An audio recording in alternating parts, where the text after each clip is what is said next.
The following podcast is going to contain spoilers, along with me, just a regular guy, talking about all the things I love, such as comics, movies, television, music, and books. So yeah, proceed at your own risk.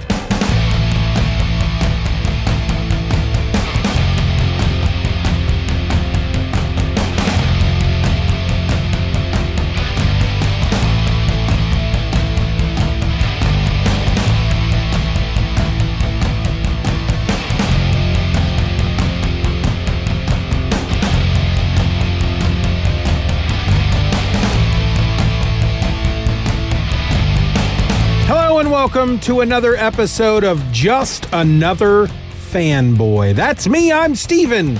And there are a lot of fanboys in the world. A lot of fanboys, a lot of fangirls. And I'm just another one. Ain't nothing special about me. Just sitting here in my car doing my thing, kicking it, talking to y'all. And today we're going to talk about Lost in Space. Specifically Season 2. Because Season 1 was just, that was a long time ago.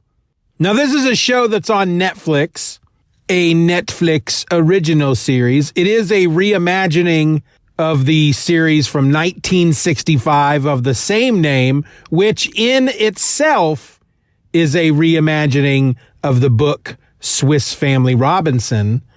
But instead of the family getting stranded on an island, they're stranded in space. They are lost in space. I used to watch it. The original, the show from 65. I used to catch it on rerun all the time. We had we still have a channel locally, Channel 41, that would play all that stuff. And I used to watch it every once in a while. I've even seen the movie with Matt LeBlanc and Gary Oldman and that other dude whose name I can't quite pull into my head. Had a couple of names in it. Other than Gary Oldman. I don't know if I would consider Matt LeBlanc a name, but he was on Friends, and he was pretty much the greatest character on that show. Yeah, I'm talking about Joey.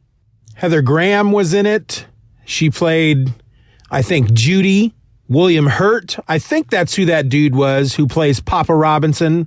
And I remember there being Lacey Chabert, I don't remember how you say her name. She was in Party of Five. She was Penny. And I don't remember who played Mama Robinson. Anyway, this is not about the movie. It's about the show. Now, Season 1 dropped the entire season because that's how they roll on Netflix. It dropped in April of 2018. And then Season 2, out of the blue, didn't see this one coming at all, landed on December 24th, Christmas Eve, 2019. It took me a couple of weeks to jump into the show, both when Season 1 came out and when Season 2 came out. It takes me a bit to devote any kind of time to a show because I know that if the show's good, that's all I'm going to want to do while I'm home. So knowing that here's a show, Season 1, Lost in Space, looks decent, 10 episodes. They're about an hour long each. All right, well, I need to start getting my mind right, get my game face on, get ready for 10 hours of television that I know I'm not going to be able to watch in a row because I don't have just 10 hours just to sit around and do nothing. The show in its simplicity, both seasons have basically just been a series of obstacles for our characters to overcome and then a handful of complications that arise while they're trying to overcome these obstacles that only manages, it's there to heighten the tension because let's say they have to do this certain thing and okay, we need to do this. We have 3 hours to do it. It should only take us 20 minutes. We got plenty of time, but we need to do it within the 3 hours. Otherwise, we're all going to die. And so they attack the problem and they're 19 minutes into the 20 minutes that it's going to take to take care of the problem. And then bam, an obstacle is thrown in their way. Some sort of complication.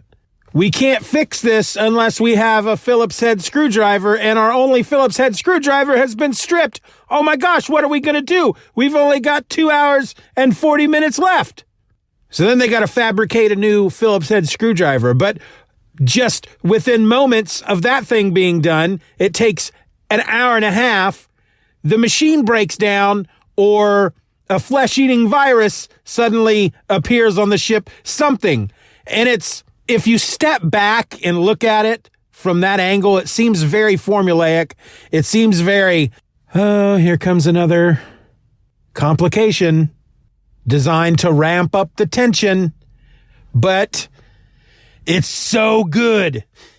So the premise of this show is that at some point, an asteroid crashes into the Earth, causing a global catastrophe, something that degrades the air quality or something. It's basically the Earth is becoming inhabitable, and it doesn't happen right away. It's going to happen over a number of years. And so the governments of the world, I guess I don't feel like they explain that very well.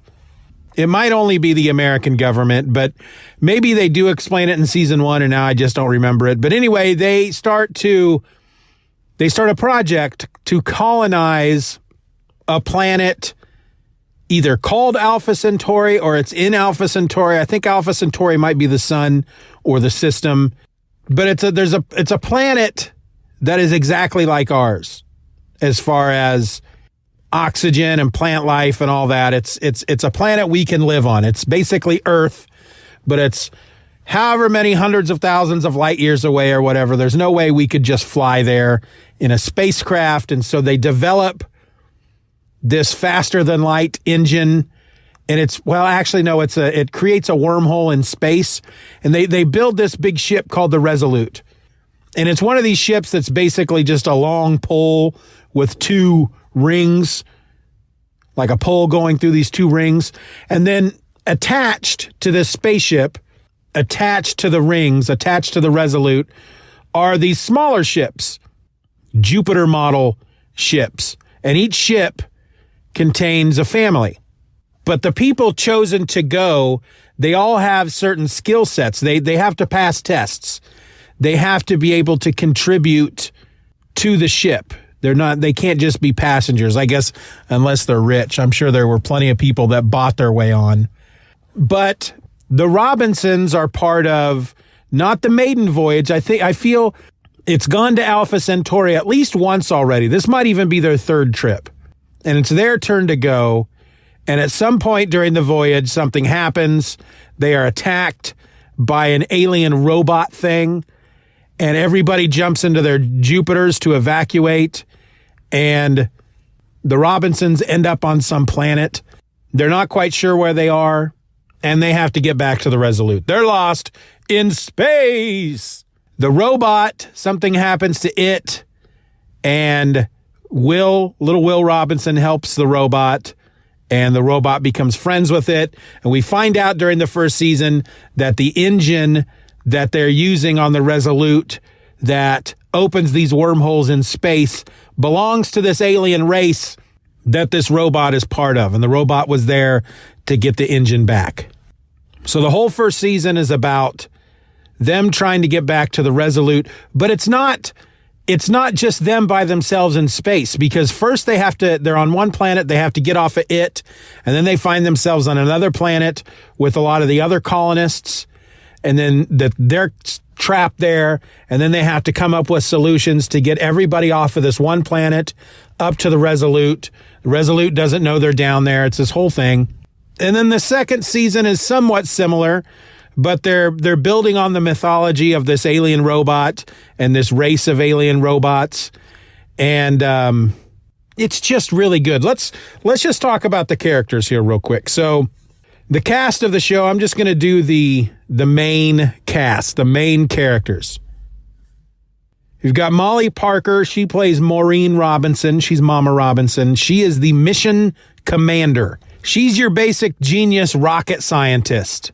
She's super smart. And many of the problems, the solutions to many of their problems, she's the one that comes up with most of the solutions. Next up, we have Toby Stephens. He plays John Robinson, Maureen's husband, Papa Robinson. He was a former Navy SEAL because You know, you got to have somebody that kicks butt. He can't just be your basic dude, I guess. And of course, they can never be just former military. They've got to be some kind of real, like, kick butt kind of military person. Back in the 80s, he would have been a Green Beret, former Green Beret, but now former Navy SEAL, John Robinson. And when the show starts, he and Maureen are coming back together after having been separated. He was serving a tour somewhere, and when his tour was up, he volunteered to stay for another tour. She wasn't really happy about that. He didn't consult her in any way. They were separated for a while and estranged and trying to work everything out. They were trying to fix their marriage, but things are a little rocky at first. But nothing brings a family together like being trapped, like being lost in space. Maxwell Jenkins plays Will Robinson. He's an little 11-year-old genius dude. He is his mama's boy. He is super smart. A lot of times if Mrs. Robinson, if she can't come up with the solution, he helps her. He comes up with a lot of ideas and a lot of solutions to some of the problems as well. He also befriends the robot, who is voiced by Brian Steele. Now, let me talk for a moment about the robot. I really like the robot in this show, but they had to go with a practical suit for the robot for most of the scenes. For some of the scenes, he's completely CGI because he can stand upright and walk like a man, but other time when he's like in attack mode, he's almost a frickin' spider type thing. And that has to be CGI. But when it's a dude in a suit, it's very obvious it's a dude in a suit. I'll just put it that way. The thing's really long arms are very awkward looking. I really enjoyed the character. I enjoyed Robot. Robot would eventually at one point say, "Danger, Will Robinson," and even "Friend, Will Robinson." But as much money as they put into this show, I don't know, I think the robot could have come off just a little bit better. Now, granted, the robot's in a ton of scenes, so it would have cost way more money if it was CGI throughout the entire show. The suit makes sense. It's practical. The actors can act with it. It's there on set with them. But at the same time, there was almost a 90s robot feel to it, I guess, is what I'm trying to say. You could definitely tell it was a dude in a suit. Next up is Taylor Russell. She plays Judy Robinson. She's a doctor. She's very young. I think she's 18. And she's the doctor of their crew. She's had an she was part of an accelerated medical training program. She is not John Robinson's daughter. She is Maureen's daughter. She's got a different dad. Her dad was involved in either the first, I think before the Resolute, they tried something completely different, I guess. He was on the ship that they tried first that was originally Lost in Space. I'm not going to do the funny voice this time. And that kind of ties into season 2. Mina Sundwall plays Penny Robinson. She's the only one of the family that's not like this certified academic genius type person. I mean, neither is her dad, but her dad has military training. So when it comes to all these problems that need to be solved, she's not really all that involved because she's just a kid. She's like 15, 16 years old. She's just a kid. Her thing is she's a creative type. And that plays up a little in the second season. She feels like she's not pulling her own weight. Ignacio Serricchio plays Don West. I hope I'm getting that name right. Don West is the ship mechanic. Now, he is part of the Resolute crew. And he's gone to Alpha Centauri a couple of times. Each time that the Resolute has dropped off people at Alpha Centauri, he's gone with him. He's also a smuggler. Now, don't roll your eyes at that. Don't be like, oh, so he's like the Han Solo of Lost in Space. Not really. He's not that kind of smuggler. He smuggles things onto the Resolute, like steaks and Oreo cookies and stuff that people love and want, but is not part of the standard fare that comes along with being on this ship. Wine, whiskey, that kind of stuff.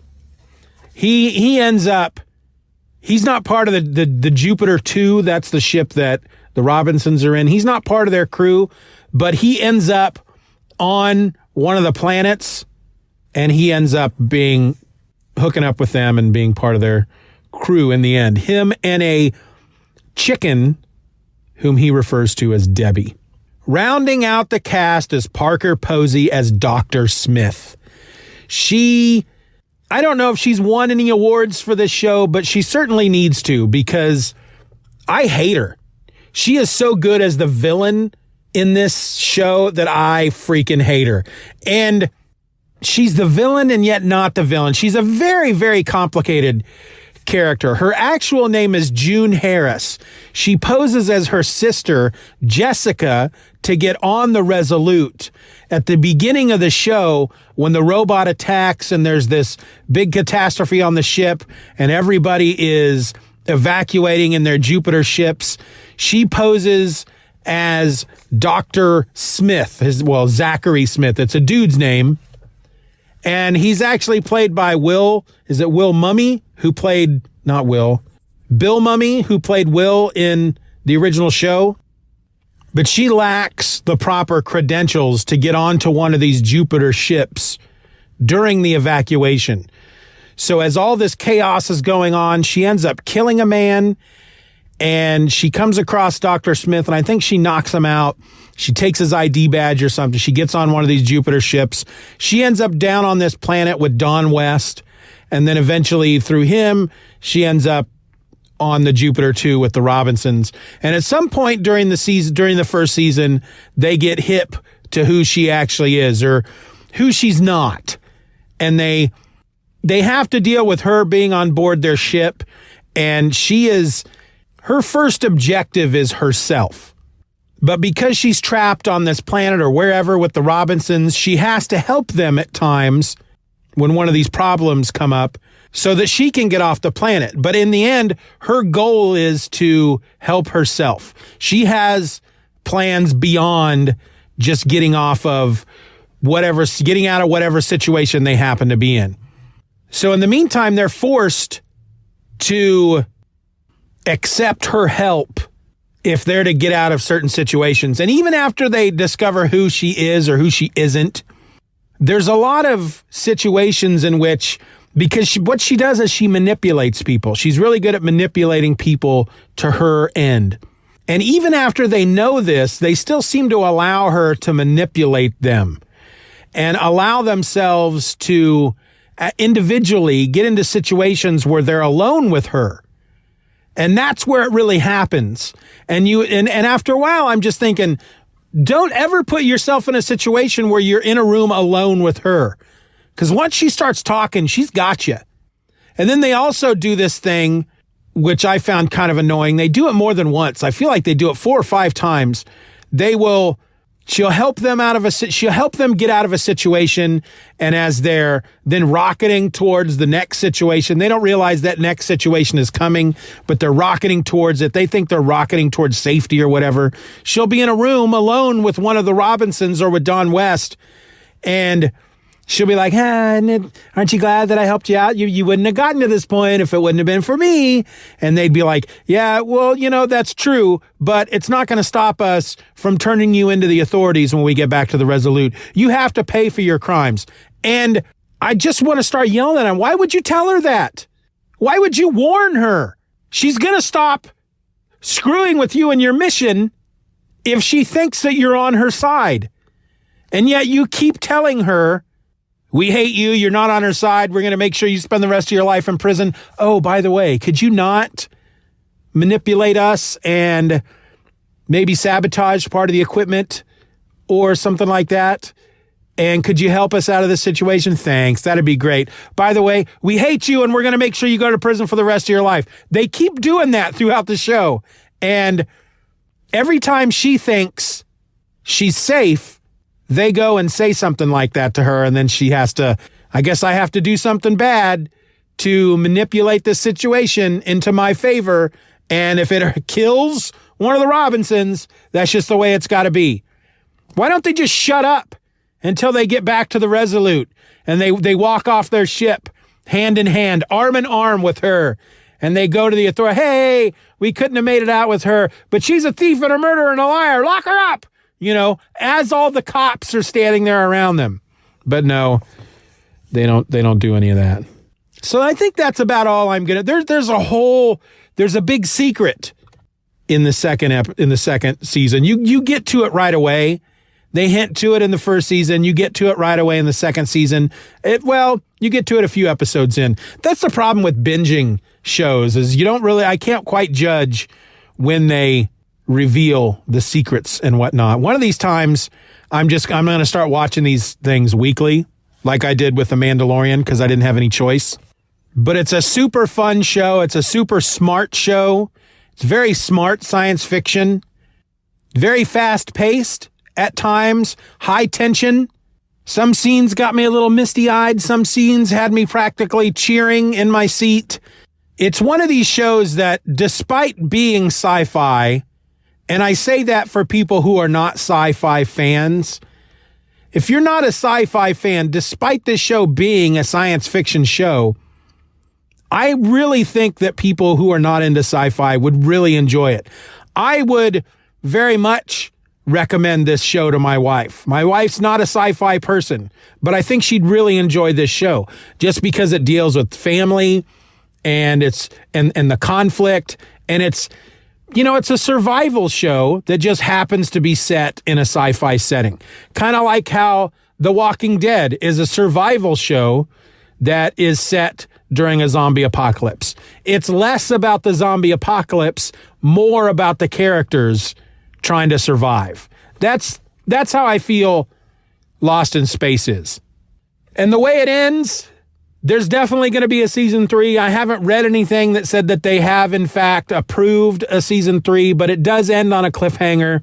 If there doesn't end up being a season 3, I'll be very upset for like a minute, I guess, and then I'll probably forget about it. Because in the grand scheme of things, there are really more important things in life than whether or not there is a season 3 of Lost in Space, whether or not they do answer the questions at the end of season 2. But if you've been on the fence about watching it, you have Netflix, you see it there all the time, and I don't know if I'll watch this or not, and you thought to yourself, I wonder what Steven thinks. Well, now you know. What you do with that information is up to you. But regardless of what you do, I have to end this episode. So until we talk again, I almost said until we see each other again. You don't see me. If you do, I'm looking around right now to see if anybody's watching me. That's kind of creepy. That's a creepy thought. It's almost like I'm live streaming, but if you're watching me, you can't hear what I'm saying. Just stop watching me. Until I talk to you again, my name is Steven, and I'm just another fanboy. Be nice to each other.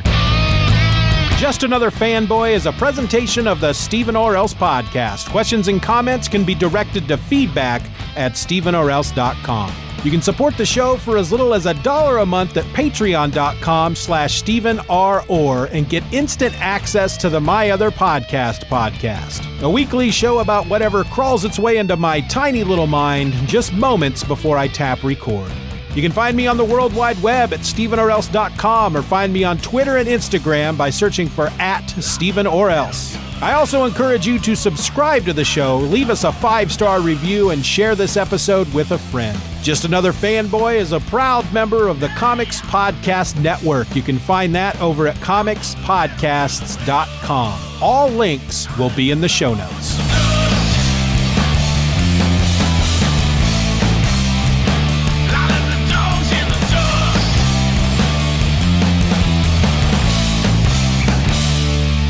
Bye-bye, Daddy. Bye-bye, Daddy. Good job.